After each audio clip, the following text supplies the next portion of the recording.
자, 경우의 수 난이도 상 문제도 이제 막바지에 이번 영상으로 마무리가 될 것 같습니다. 자, 지난번 영상이 조금 길어져서 이렇게 다시 나누게 됐고요. 자, 73번, 76번 풀어보고 마무리해 보도록 하겠습니다. 자, 73번 문제는요, 이렇게 정십각형이 있는데 이 꼭지점 중에 3개를 선택해서 삼각형을 만들 건데 어떤 삼각형을 만들 거냐면요, 정십각형과 변을 공유하지 않는다라고 했네요. 자, 그러면 이 변을 공유하지 않는다라는 걸 읽어봤을 때, 변을 공유하는 걸 구하는 게 더 쉽지 않을까? 라는 생각할 수 있겠죠? 그러면 이럴 때 써야 하는 게 뭐다? 바로 여사건 문제다라는 것까지 조금 생각하면 좋을 것 같습니다. 자, 그러면 우선 여사건 문제니까 당연히 전체 경우의 수부터 구해야 되겠죠? 전체 경우의 수는 마찬가지로 삼각형을 만들려면 점이 3개 필요하니까 10개 점 중에서 3개를 골라준다라는 것. 그래서 답은 120일 거고요.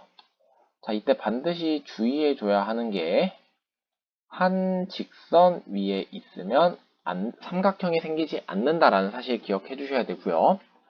자, 그 다음 두 번째, 이제 여사건을 보겠습니다. 자, 변을 공유하는 삼각형을 찾아볼 건데요. 약간 조금 두 가지 케이스로 나눠야 되겠다라는 느낌이 조금 드셔야 됩니다. 변을 한 개만 공유할 때, 예를 들면은 색깔을 좀 맞춰서 한번 그려볼까요? 변을 한 개만 공유하는 건 예를 들면은 요런 삼각형을 예로 들 수 있을 거고요. 그러면은 여기가 겹쳐지죠. 그 다음에 변을 2개 공유하는 삼각형도 있을 것 같습니다. 어떤 삼각형이냐면은 요런 삼각형이 되겠죠. 이럴 때도 변인 공유는 여기랑 여기 2개가 되고 있다. 그래서 이렇게 두 경우를 각각 구해 볼 겁니다. 자, 그러면은 자, 변 한 개만 공유하는 상황을 먼저 볼게요. 그러면은 내가 우선 어떤 변을 공유할지 먼저 고를 수 있겠죠. 변은 총 10개 있으니까 10개 있을 거고요. 그렇게 해서 변을 하나 골랐습니다. 그러면 이때 만들 수 있는 삼각형은 얘는 선택할 수 없습니다. 왜냐하면 얘를 선택하면 변을 2개 공유하는 거기 때문에. 그래서 이거 1개, 2개, 3개, 4개, 5개, 6개, 얘는 역시 그리면 2개 공유하게 되니까 제외하도록 할게요. 그래서 어떤 변을 공유하면 6개인데, 그 다음에 그러면 점을 어떤 거 선택하지 하는 거는 6가지가 있어서 차례차례 고르는 거니까 곱해줘야 되겠죠? 그래서 총 60가지가 나온다 라는 거 알 수 있을 거고요. 변을 2개만 공유하는 거는요, 약간 이렇게 생각하면 좋을 것 같아요. 여기 각을 하나 골라주면 변 2개가 자연스럽게 공유되지 않나요? 그래서 정십각형은 각이 하나, 둘, 셋, 넷, 다섯, 여섯, 일곱, 여덟, 아홉, 10개니까 이거는 10개가 되겠다 라고 하면 되겠죠.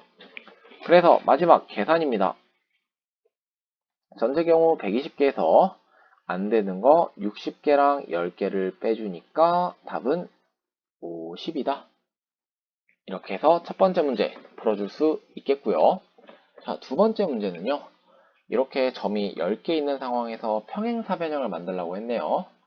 자, 이거는 약간 조금 이 문제를 풀 때 기억해 둬야 되는데, 평행사변형의 결정 조건이라는 게 있습니다.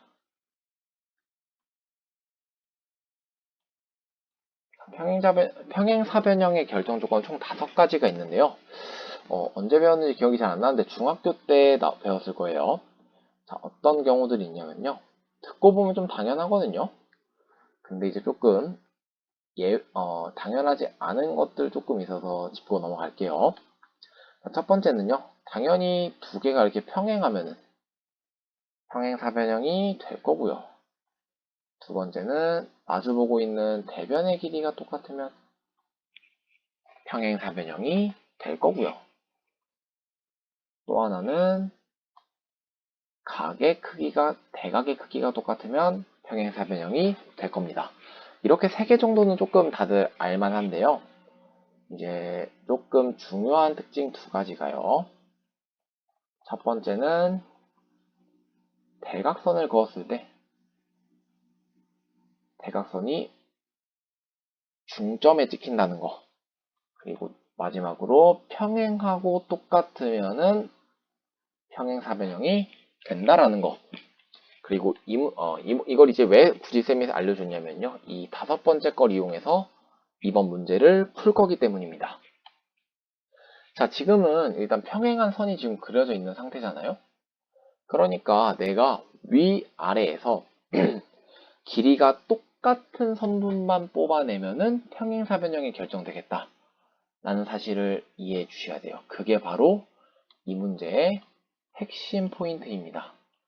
위아래에서 길이가 동일한 변을 고르자. 이게 이 문제의 핵심 포인트가 됩니다. 왜냐면은 평행사변형의 결정 조건 중 하나이기 때문에 이것만 만족하면은 평행사변형이 결정될 거예요. 자, 그래서 이제 어떤 문제가 기다리냐면 근데 하나씩 따져봐야 되겠죠? 길이가 1인 거부터 생각하면은 위에서 길이가 1인 선분은요. 하나, 둘, 셋, 4개가 있어요. 위쪽에 4개, 아래쪽에도 4개 있겠죠? 그러면은 위에서 1개 고르고 아래에서 1개 고르면 되니까 곱해서 16가지 경우의 수 나올 거고요. 두 번째 케이스는요.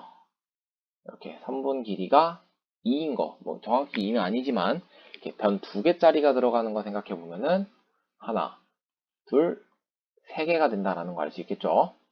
그러면 얘는 위에도 3개, 아래도 3개니까 3 곱하기 3에서 9개가 될 거고요. 세 번째 케이스, 길이가 3개짜리인 거. 얘는 아래다 할게요. 하나, 둘. 그래서 얘는 위에 2개, 아래 2개. 그러니까 2 곱하기 2로 4가지. 마지막 케이스는요. 전체가 있겠죠. 얘는 뭐 안 봐도 한 가지일 테니까 경우의 수 1 곱하기 1로 하나. 그러면 전체 경우의 수 더해주면 25, 더해주면 5니까 30이 될 거다. 이렇게 해서 이번 문제도 마무리가 되겠습니다. 자, 조금 낯설 수도 있는 문제였는데요.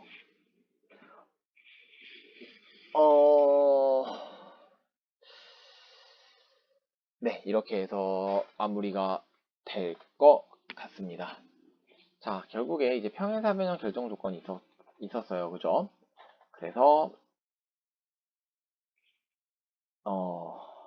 네, 죄송합니다. 이 평행사변형 결정 조건도 있었습니다. 그래서 얘 같은 경우는 문제를 이제 우리가 여태까지 평행사변형 구하는 문제를 했으면요. 이렇게 대각선, 이렇게 선 그려져 있는 거 많이 했었을 거예요. 그죠? 근데 이번 문제는 선이 이렇게 그려질 수도 있고, 대각선으로 그려질 수도 있고, 좀 더 가파르게 그려지는 경우도 있고 하다 보니까, 우리가 이런 식으로 풀기가 쉽지 않다. 그렇기 때문에 조금 다르게 접근해서 이미 평행한 선이 주어져 있으니까, 길이가 같은 선분만 골라주면 되겠다라는 생각을 통해서 길이가 하나짜리, 2개짜리, 3개짜리, 4개짜리를 각각 구해서 동시에 일어나지 않는 일이니까 덧셈으로 해결해 주자. 이렇게 해서 2번 문제를 해결하셨으면 될 것 같습니다. 자, 이렇게 해서 올림포스 유형편 경우의 수 난이도 상문제도 마무리되었고요. 모두 공부하느라 고생 많으셨습니다. 질문은 언제든지 올려주시면 최대한 빠르게 답변해 드릴 수 있도록 하겠습니다. 고생 많으셨습니다.